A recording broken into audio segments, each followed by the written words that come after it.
Halo Sobat Wibu, pada kesempatan kali ini saya akan menceritakan bagaimana kisah masa lalu dari Akaza, yang mana dia pertama kali muncul di Mugen Resha Arc Kimetsu no Yaiba Season 2. Langsung saja kita ke videonya.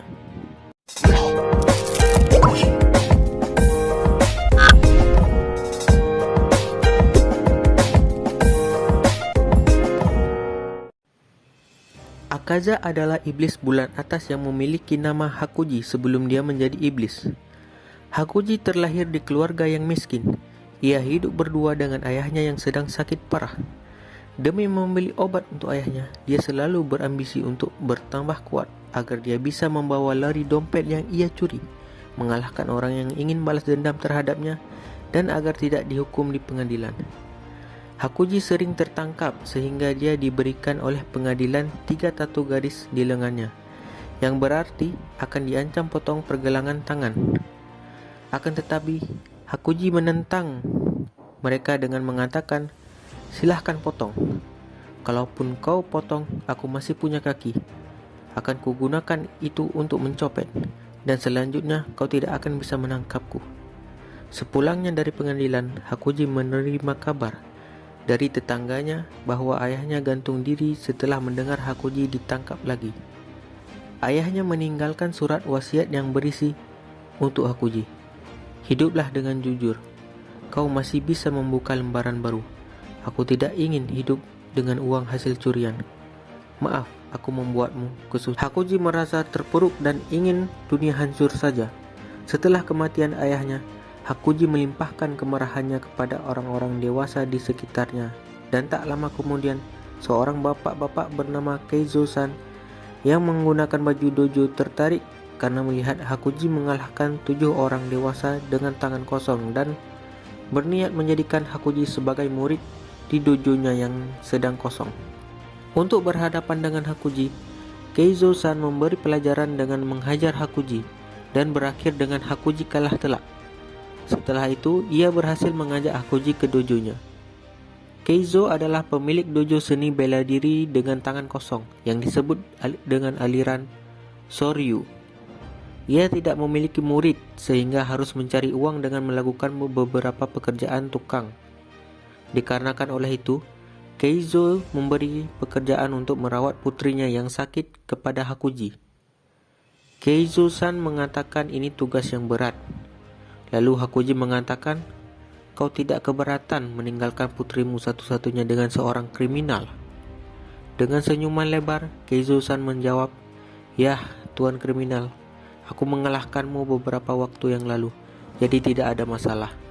Saat pandangan pertama antara Hakuji dan anak Keizo yang bernama Koyuki, Hakuji mulai memiliki harapan. Dimulailah keseharian Hakuji merawat Koyuki. Koyuki memiliki tubuh yang lemah sehingga dia harus dirawat semalaman. Itu menjadi hal biasa bagi Hakuji karena terbiasa merawat ayahnya dulu.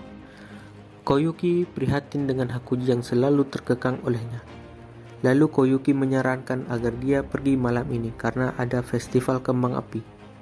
Akan tetapi, Hakuji mengatakan, jika rasa pusing Koyuki hilang, ia akan mengajaknya ke jembatan untuk melihat kembang api.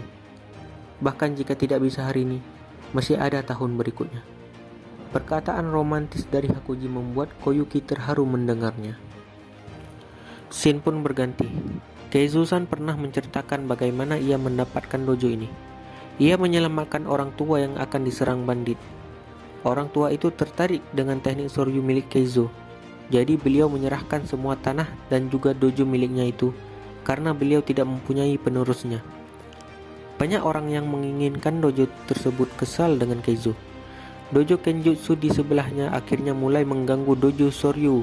Oleh karena itu, dojo Soryu tidak pernah mempunyai murid.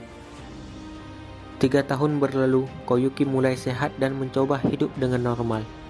Keizo sebagai ayah Koyuki meminta kepada Hakuji untuk mengambil alih dojo dan ingin menikahkan anaknya dengan Hakuji. Hakuji tidak pernah menyangka kehidupannya akan memiliki masa depan seperti ini. Dia mulai mengerti apa yang dikatakan ayahnya itu benar. Berkat itu dia bisa memperbaiki hidupnya. Dilanda rasa bahagia, Hakuji pun pergi ke makam ayahnya untuk memberitahukan kebahagiaannya. Sepulangnya dari makam, Hakuji menerima kabar buruk bahwa Keizo-san dan Koyuki dibunuh oleh kompetitor Dojo Soryu dengan meracuni sumurnya. Kabar itu membuat Hakuji shock. Ia kesal di saat orang-orang yang ia pedulikan dalam keadaan kritis dia tidak pernah ada di sana. Hakuji mengingat momen-momen indah bersama Koyuki. Pada akhirnya semua kata-kata yang ia utarakan tidak akan pernah terjadi. Untuk melimpahkan kemarahannya, Hakuji menyerang dojo Kenjutsu dan membunuh 67 orang di dalam dojo hanya dengan tangan kosong. Mereka semua dibunuh dengan keji sampai mayatnya terkoyak-koyak mengenaskan. Insiden itu sangat tidak masuk akal dan malah dianggap sebagai sebuah cerita yang dibuat-buat. Dengan berlumuran darah, Hakuji bertemu dengan Kibutsuji Muzan. Muzan pun tertarik dan memberikan darahnya kepada Hakuji yang sudah mulai kehilangan tujuan hidup. Setelah itu, Hakuji atau Akaza menjalani hidupnya sebagai seorang iblis yang menginginkan kekuatan lagi dan lagi sampai ia melupakan ingatannya yang dulu. Dia sudah tidak ingin hidup di dunia yang mana orang yang ia sayangi semua meninggalkannya. Selama ratusan tahun, Hakuji tetap saja melakukan pembunuhan yang sia-sia, lagi dan lagi. Tapi tetap saja pada akhirnya, ini semua adalah cerita yang sangat menyedihkan baginya. Sekian. Terima kasih sudah menonton video ini sampai akhir. Semoga video ini dapat menghibur kalian semua. Jangan lupa like jika kalian suka, komen di bawah jika ada saran, dan jangan lupa subscribe. Sampai jumpa di video lainnya. Salam Wibu.